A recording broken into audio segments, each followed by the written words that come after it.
नमस्कार साथियों। आज हम उत्तराखंड के एक ऐसे सवाल पर आपके सामने उपस्थित हुए हैं जो न सिर्फ उत्तराखंड का सवाल है बल्कि पूरे हिमालयन बेल्ट का सवाल है, पूरे हिमालयन स्टेट का प्रश्न है।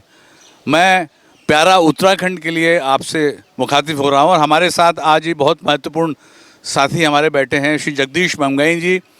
जगदीश बमगाई जी राजनेता के साथ साथ एक लेखक हैं, प्रखंड लेखक हैं और साथ साथ विचारक हैं और स्टैंडिंग काउंसिल में कई वर्षों तक दिल्ली में काउंसलर रहने के साथ साथ स्टैंडिंग काउंसिल के अध्यक्ष भी रहे हैं। तो आज हम उनसे मुखातिब होते हैं। नमस्कार मंगाई जी। मंगाई जी, ये बताइए कि उत्तराखंड में ख़ास तौर से उत्तराखंड की बात मैं इसलिए कर रहा हूँ क्योंकि आप और हमारा ताल्लुक़ उत्तराखंड से है। वैसे पूरी हिमालयन बेल्ट में तबाही है, तो आज जो जम्मू कश्मीर, किश्तवाड़, उत्तराखंड, हिमाचल प्रदेश और उसके बाद पंजाब में जिस तरीके से इस बार मानसून में बर्बादी का कहर आया है, ओवर फ्लडिंग का और बादल फटने का और तमाम, जिसके मायने ये होते हैं कि ग्लोबल वार्मिंग अपना असर दिखा रही है, इस पर आप क्या कहना चाहेंगे? दरअसल मेरा ये मानना है कि ग्लोबल वार्मिंग तो जो है एक आईना, वो है एक पर्दा है। हम खुद जो है अपने कर्मों के शिकार हैं। पिछले लगभग 10-12 साल से, और ख़ासकर जब केदारनाथ की आपदा आई उसके बाद से ये सवाल बहुत तेज़ी से उठे थे कि हिमालयन एरिया जो है, हिमालय जो है वो कहीं ना कहीं दरक रहा है, हिमालय कहीं ना कहीं प्रभावित हो रहा है और हिमालय का जो डिस्ट्रेस है वो देश के लिए, न केवल हिंदुस्तान बल्कि आपका नेपाल है, आपका चाइना है, आसपास के जितने भी कंट्रीज़ हैं उन सब के लिए आने वाले समय में चुनौती का कारक बनने वाला है। लेकिन ये घटनाएं होती हैं, घटना होने के बाद जो है उस समय हम लोग भी क्या करते हैं कि ज़्यादा से ज़्यादा यहाँ पर श्रद्धांजलि कर लेते हैं। कुछ हमारे हम मिल के जो है पहाड़ चले जाते हैं, वहाँ जाके आपदा से प्रभावित लोगों की मदद के लिए कोई राशन पानी दे आते हैं, कोई कुछ कराते हैं, अपनी कर्तव्य करके इतिश्री कर लेते हैं और ये मान लेते हैं कि भाई घटना हो गई और ये होती रहती है। क्लाउड बर्स्ट होता है तो होता ही रहता है। बारिश मानसून में जो है पानी ज़्यादा हो जाता है तो वो बहाव से नुकसान पहुंचाता ही है। लेकिन इस बार स्थिति थोड़ी अलग रही।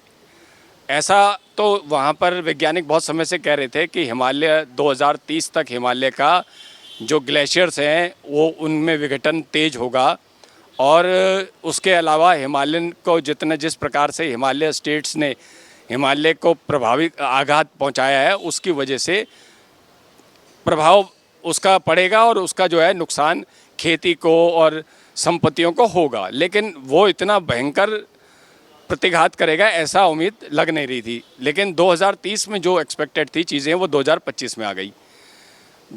कारण ये है कि जब 2030 तक की अपेक्षा थी तो सरकारों को ये चाहिए था कि उसको हिमालय के केयर करते, हिमालय के जो समस्याएं हैं उनको, उसके डिस्ट्रेस को रोकने के लिए सरकार कदमें उठाती ताकि 2030 की होने वाली दुर्घटनाएं और आगे तक हो जाती। लेकिन ऐसा नहीं हुआ और ये कारण है कि इस बार आघात बहुत तेज हुआ। मेरा जो सवाल था उसके जवाब में जो आपने बातें रखी बहुत ही मुफीद हैं, लेकिन मेरा सबसे बड़ा सवाल ये है कि हमारे उत्तराखंड राज्य को मिले अभी 25 वर्ष हो गए हैं। 25 वर्षों के बाद 10 मुख्यमंत्री बदल गए, साथ साथ 2 दलों की सरकारें लगातार शासन करती रही और इस बार तो भारतीय जनता पार्टी का दूसरा वर्ष है। आपने ये देखा होगा कि उत्तराखंड में जितनी भी इसके बाद व्यवस्थाएं आई हैं, जो इंफ्रास्ट्रक्चर डेवलपमेंट हुआ है और जो नदियों के किनारे, सड़कों के किनारे और 4 लेन ऑल वेदर रोड्स का जो सवाल है, श्रीनगर से लेकर ऋषिकेश से लेकर के कर्णप्रयाग तक जो रेलवे प्रोजेक्ट की बात है, और इसके अलावा जिस प्रकार से कमर्शियल स्तर पर जो बड़े पैमाने पर वहाँ पर जो कंस्ट्रक्शंस हुए हैं और कई सारे जो एनवायरमेंटल फॉर्मुलेशंस है, एनवायरमेंटल डिसिप्लिन है, एनवायरमेंट रेगुलेशंस हैं, उनके खिलाफ ये काम हुए हैं, तो आपने देखा होगा कि वहाँ पर बहुत बड़े पैमाने पर आबादियाँ बढ़ी हैं नदियों के किनारे। ख़ास तौर से रिसोर्ट्स, कमर्शियल इस्टेब्लिशमेंट्स, होटल्स, इस तरह की बहुत बड़ी ये देखी गई। और हमने देखा कि जो सड़कें बनी ऑल वेदर रोड्स, उसमें भी आपने देखा डायनामाइट एक्सप्लोजन्स हुए हैं, बड़े लेवल पे ड्रिलिंग हुई है, बहुत ही करोड़ों करोड़ टन जो सिल्ट और मक वो समुद्र रिवर्स में गिरा है, जिससे नदियों के तले बढ़े हैं। तो लोगों का ये मानना और कहना है कि 2013 की जिस प्रकार से त्रासदी आई थी, उसके बाद ऋषि गंगा की त्रासदी आई, जिसमें काफ़ी हज़ारों की तादाद में लोग हताहत हुए हैं, और उसके बाद अब इस मानसून की जो त्रासदी आई है उसको देख करके लोग ये कहने लगे हैं और कि सरकारों की इसमें बड़ी जिम्मेदारी है, और साथ साथ इसे पूर्ण रूप से मानव जनित डिजास्टर्स की संख्या दी गई है। आप इस पर क्या कहना चाहेंगे? देखिए, ये बात आपकी सही है, और मैं तो खुद ही इस बात को मानता हूँ कि ज़्यादा जो वहाँ पे आपदाएं आई हैं वो मानव जनित ही हैं। उसमें अगर हिमालय को आप जो है इग्नोर कर रहे हो तो वो भी मानव जनित है। अगर आप हिमालय में वृक्षों का कटाव कर रहे हो, आप हिमालय को खोदने में लगे हो, आप हिमालय में एक्सप्लोजन कर रहे हो, तो वो सारी चीज़ें मानव जनित हैं। और दूसरी बात कि इस बार ज़्यादा हिस्सा ये रहा कि पहले जितने भी घटनाएं हुई वो ज़्यादातर ये थी कि रिवर बेसिन में जो ओवर कंस्ट्रक्शन हो गया, और ओवर कंस्ट्रक्शन भी ज़्यादातर बाहर के लोगों ने जाके किया, वहाँ ज़मीनें ले ली, होटल मोटल बना के छोड़ दिए, इनकम का सोर्स बन गया, और वहाँ अगर उसका कोई आपदा आती है तो मरते हैं वहाँ के पहाड़ के लोग, लेकिन उसका जो लाभांश होता है वो चला जाता है बाहर के लोगों के हाथ में। तो ये सारी चीज़ें मानव जनित ही हैं। हालांकि इस बार ज़्यादा स्थिति ये रही कि रिवर ने अपनी जो बहाव है, अपनी जो कटाव है, उसको बदला है, और अपनी गति कई बार कई जगह ऐसी जगह भी गए हैं जहाँ पर बहुत कंस्ट्रक्शन नहीं हुआ, वहाँ भी काफ़ी नुकसान इस बार हुआ है।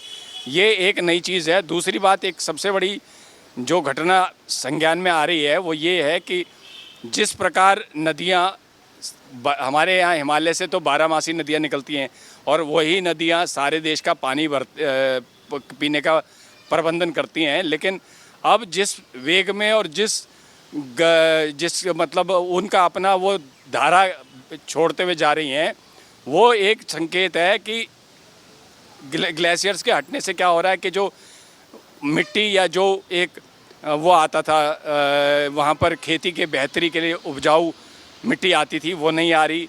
दूसरी बात ये है कि कटाव होने से इतना ज़्यादा विस्फोट, जो आप अगर डेवलपमेंट की भी सोचते हो तो डेवलपमेंट होना चाहिए आवश्यकता अनुसार। जैसे कि आपने कहा 4 धाम यात्रा के लिए 12 जो है वो वहाँ पर जो है 4 धाम यात्रा के लिए व्यवस्था रोड रहेगी।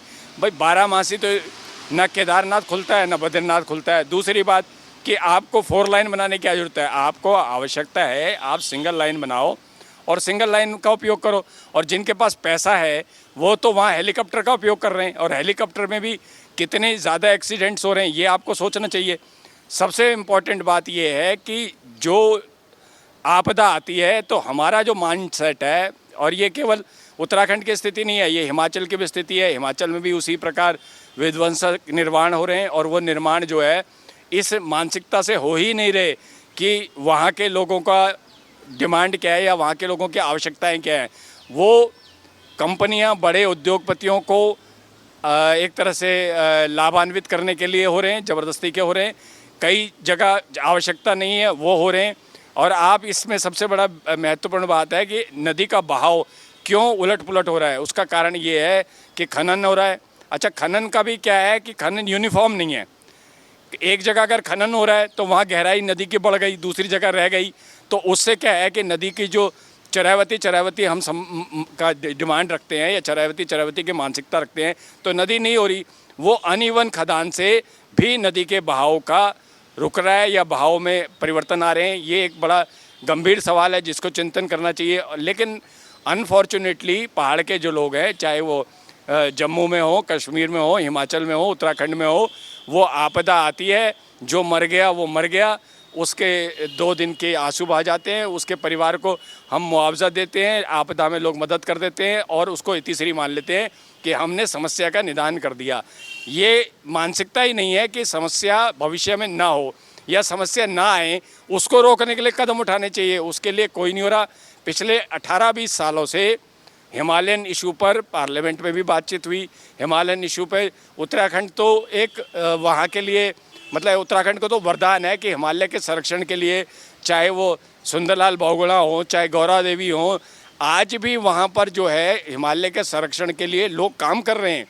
उत्तराखंड के लोग अति सक्रिय हैं, लेकिन दुर्भाग्य से ये है कि नकार खाने में तूती की आवाज़ कोई नहीं सुन रहा। उनका सम्मान तो रहता है, लेकिन उनके बताए हुए या उनके आदर्शों को या उनकी कोशिशों का स्वीकार करने के लिए या उनकी कोशिशों को पर काम करने के लिए कोई तैयार नहीं है। पीछे आप केदारनाथ के घटना के बाद सुप्रीम कोर्ट ने इसके लिए एक कमेटी बिठाई थी, जिसको ये कहा था कि ये घटना का कारक पर जांच करिए।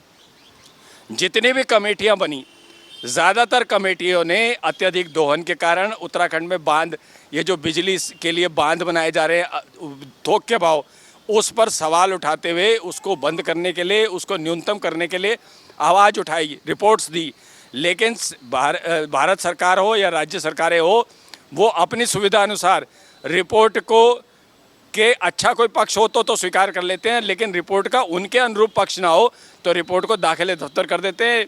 कोई रिपोर्ट लागू नहीं हो रही। और जियोलॉजिकल सर्वे जितने हुए हैं सारे के सारे इनकी जो कार्यविधि है उसके खिलाफ हुए हैं, लेकिन उसके बाद भी आज तक कोई रिपोर्ट इम्प्लीमेंट नहीं हुई। और जब रिपोर्ट इम्प्लीमेंट नहीं हो रही तो उसको बिठाने का या उसके प्रति गंभीर चिंतन का कोई मतलब ही नहीं होता। और इस वजह से ही लोग मर रहे हैं और हर साल पहले से ज़्यादा आपदा आ रही है। और मैं समझता हूँ आने वाले समय में ये और ज़्यादा बढ़ेगी और ज़्यादा खतरा राज्यों के लिए भी होगा और लोगों के लिए तो होगा।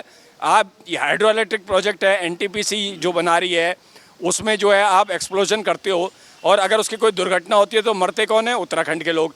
लेकिन उसका लाभांश कहाँ जाना है? लाभांश जाना है उद्योगपति को, लाभांश जाना है उत्तर प्रदेश सरकार को, लाभांश जाना है केंद्र सरकार को।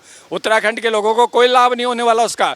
लेकिन मौत का जो लाभ है, मरना जो है वो उत्तराखंड के लोगों का है, बर्बाद जो है वो उत्तराखंड के लोगों के। बहुत सुंदर।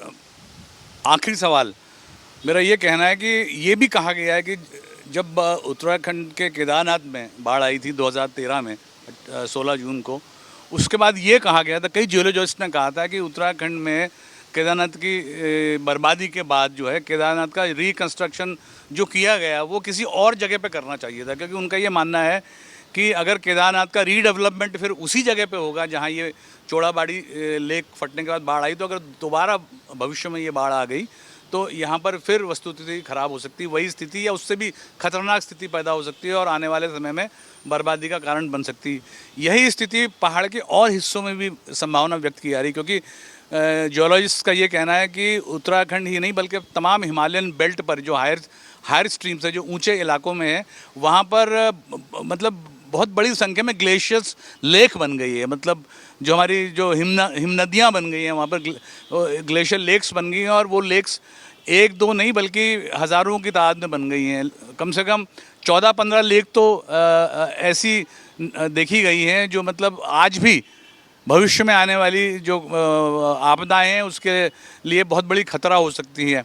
तो ऐसी स्थिति में जहाँ एक तरफ ग्लेशियर हमारे जो ग्लेशियर्स हैं वो पीछे हट रहे हैं ग्लोबल वार्मिंग की वजह से, जैसे आपने भी बताया, जिस प्रकार से ये लेक्स बन रही है बड़े पैमाने पे और जिस तरीके से चौड़ाबाड़ी लेक 2016 में फटी और इतनी बड़ी त्रासदी आई जिसमें 10,000 लोग मारे गए, तो भविष्य में इन लेक्स के रहते हुए और इन लेक्स को पंचर करने की तरफ सरकार का ध्यान ना होने पर और एरियल जो सर्वे है या एरियल जो गाइडेंस के रडार्स लगाते हैं उसकी कमियों की वजह से और बहुत सारे ऐसे जो कारण हैं जिनकी वजह से सरकार को आने वाले समय में ऐसी आपदाएं झेलनी पड़ सकती है। तो क्या इस बात की गारंटी है कि भविष्य में इस प्रकार की ट्रेजिडीज़ और ना हों, जैसे कि अभी 2013 में हुई, फिर ऋषिगंगा में हुई, फिर उसके बाद धराली में हुई, उसके बाद थराली में हुई और इसके बाद जो है आज ही जो ये मानसून चल रहा है इसमें करीबन 1,500 से ज़्यादा लैंडस्लाइड्स ऑल वेदर रोड्स पे हुए। तो मेरा सवाल ये है कि केंद्र में भी भारतीय जनता पार्टी की सरकार है, प्रदेश में भी वही सरकार है। अब चूंकि वो सरकार है तो हम उसी के लिए कहेंगे, तो आपकी नज़र में ऐसी कौन सी इनक्रेडिबल या क्रेडिबल नीति बननी चाहिए, हिमालयन नीति बननी चाहिए जिसके तहत इन पे काम हो सके और भविष्य में इन आपदाओं को रोक तो नहीं सकते हम, जो प्रकृति का क्रोध है मैन डिजास्टर्स की तरफ वो रोक तो नहीं सकते, लेकिन हम कम कर सकते हैं। तो आपकी नज़र में सरकार की तरफ से ऐसे कौन से कदम उठाए जाने चाहिए ठोस नीति के तहत कि नई और बहुत ही मजबूत सशक्त हिमालयन पॉलिसी बने, ताकि हिमालयन स्टेट्स पे इस प्रकार की जो त्रासदियाँ हो रही हों भविष्य में उनकी पुनरावृत्ति ना हो? देखिए, एक तो सबसे ज़्यादा ज़रूरी है कि विकास जो है आवश्यकता के लिए हो। विकास जो है धन कमाने का माध्यम नहीं हो कि धन कमाना है और ज़्यादा से ज़्यादा उगाही करनी है, तो इसलिए विकास के नाम पर जो है आप कितना ही दोहन कर लो हिमालय का, ये नहीं चल सकता। और ये हिमालय की सुरक्षा के साथ साथ वहाँ के लोगों की सुरक्षा को हमेशा ही मुश्किल में डालता रहेगा। इसलिए आपदाएं, मेरा ये मानना है कि जिस तरीके से पिछले 10 सालों में जितने भी जांच हुई, जितने भी सर्वेक्षण हुए, उनकी जो रिपोर्ट्स आई, अगर एक भी रिपोर्ट पर भारत सरकार, राज्य सरकार थोड़ा सा भी चिंतन करती, तो मैं समझता हूँ कि कुछ अवरोध लगता, आपदा की जो गति है उसके बढ़ने में थोड़ा सा उसको अंकुश लगा सकते थे, लेकिन ऐसा हो नहीं रहा। सबसे बड़ी स्थिति क्या है, आप ये देखिए कि जितने भी डेवलपमेंट हो रहे हैं, एक चीज़ तो आप मानोगे कि किसी भी डेवलपमेंट के लिए आप सबसे पहला काम क्या करते हो, वृक्ष काटते हो। इतने बड़े पैमाने पे वृक्षों की कटाई हो रही है। अब हिमालय के ग्लेशियर्स पर आप वो करोगे तो भाई, अगर आप वृक्षों का इतना कटाव ना करते तो वृक्षों के रहने से कुछ तो प्रकृति कंट्रोल करती, नियंत्रित करती। वृक्षों के रहने से आपको जो है दवाइयाँ मिलती हैं, वृक्षों के रहने से आपको वायु अच्छी मिलती है। आज हिमालय तो हमारे को इसलिए भी एक महत्वपूर्ण है कि भाई अंटार्कटिका से जो ठंडी हवा आती है, जो खतरनाक हवा आती है, उससे हिमालय संरक्षण करता है। हिमालय हमारे लिए एक सुरक्षा द्वार भी है। तो इन सारी चीज़ों को समझते हुए भी अगर हम हिमालय को इग्नोर कर रहे हैं तात्कालिक लाभांश के लिए, क्योंकि सरकारें जो बनती हैं वो सरकारें, अब जो सरकारें बनती हैं वो सरकारें जनहित से ज़्यादा धनहित के लिए बनती हैं।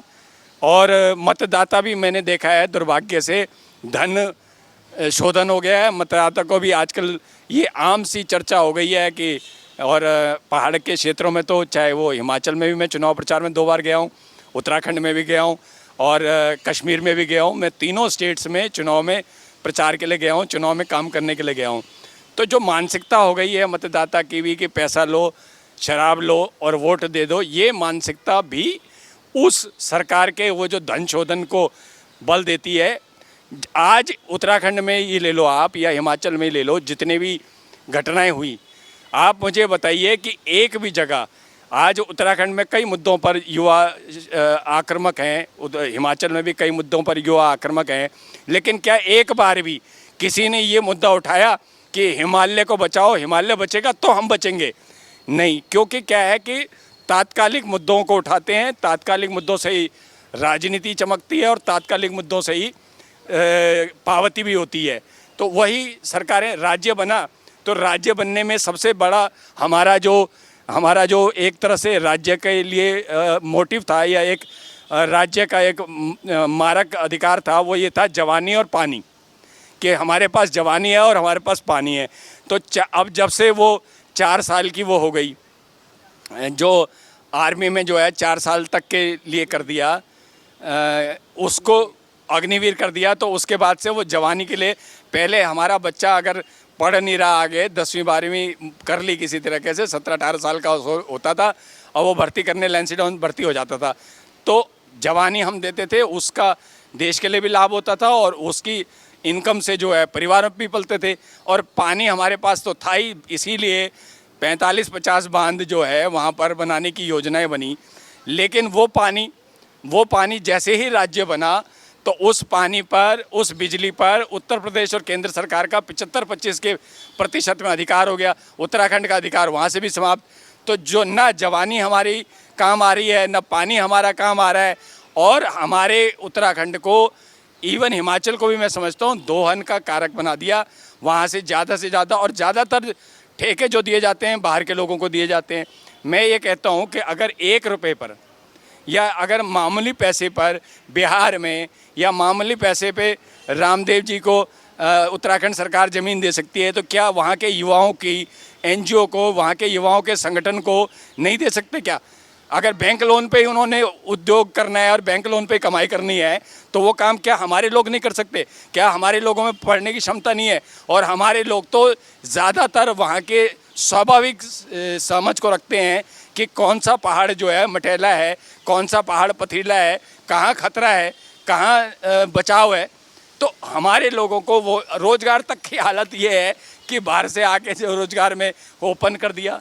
राज्य के किस लिए राज्य बना? राज्य इसलिए बना कि अपना शासन, अपने लोगों का शासन और अपने लोगों के लिए सुविधा और अपने लोगों के हित होंगे। लेकिन न तो अपने लोगों का हित हुआ और न मैं समझता हूँ ये शासन अपने लोगों के लिए है। ये दुर्भाग्य है, लेकिन हमको कोशिश करती रहनी चाहिए। और ये एक स्वर निकले, दो स्वर निकले। आज प्यारा उत्तराखंड ने इस हिमालय के मुद्दे को उठाया है, कल और लोग उठाएंगे। और मैं समझता हूँ कि दिल्ली देश की राजधानी है, यहाँ अगर ये मुद्दा ज्वलंत होगा, उठेगा, सारी हिमालयन रीजन स्टेट्स इसको आगे आवाज़ देंगे, तो केंद्र सरकार मजबूर होगी इस पर कार्रवाई करने के लिए। और हिमालय के संरक्षण के लिए अगर नीति बनेगी तो ही हिमालय सुरक्षित रहेगा, हिमालय राज्य सुरक्षित रहेंगे, हिमालय के लोग बचेंगे। वरना आने वाले समय में आपदाएं इससे भयंकर आएंगी और हम केवल श्रद्धांजलि देते रह जाएंगे, यही मुझे लगता है। तो ये थे जगदीश बमगाई जी, प्यारा उत्तराखंड के लिए। साथियों, आप तो जानते ही हैं कि उत्तराखंड में जो तबाही इस बार हुई है, मैं समझता हूँ कि पिछले 2-3 दशकों के बाद या 2013 के बाद ये सबसे बड़ा दौर था जिसमें इतने बड़े पैमाने पर हमने तबाही उत्तराखंड में देखी है। ख़ास तौर से जहाँ पर ऑल वेदर रोड्स जो बन रही हैं उसमें कम से कम 1600 जगह लैंडस्लाइड्स हुए हैं। करीबन 70-80 लोग इस इन लैंडस्लाइड्स में, और जो पहाड़ से पत्थर गिरे हैं उनके ऊपर, चलती गाड़ियों पर पत्थर गिरे, लैंडस्लाइड्स हुए। और जो नदियों में जो ओवर फ्लडिंग्स हुई इस बार, जो ग्लेशियल लेक्स जो फटी हैं, जो क्लाउड बर्स्ट हुए हैं, उनसे तो तबाही हुई। उसमें लगभग 300-400 लोग हताहत हुए हैं। हज़ारों हज़ार करोड़ रुपए की प्रॉपर्टी नष्ट हुई है। लोगों का भविष्य अंधकार में हो गया। सरकार और हम सब आज चिंतित हैं इस बात को लेकर के ऐसी पुनरावृत्ति इकोलॉजिकल डिज़ास्टर्स के भविष्य में ना हो। इस दिशा पे ये आज की चर्चा थी। इन्हीं शब्दों के साथ, इस उम्मीद और विश्वास के साथ कि भविष्य में उत्तराखंड के सवालों पर प्यारा उत्तराखंड और भी सजग रहेगा, मैं उन्हें धन्यवाद करते हुए आपसे विदाई लेता हूँ। नमस्कार।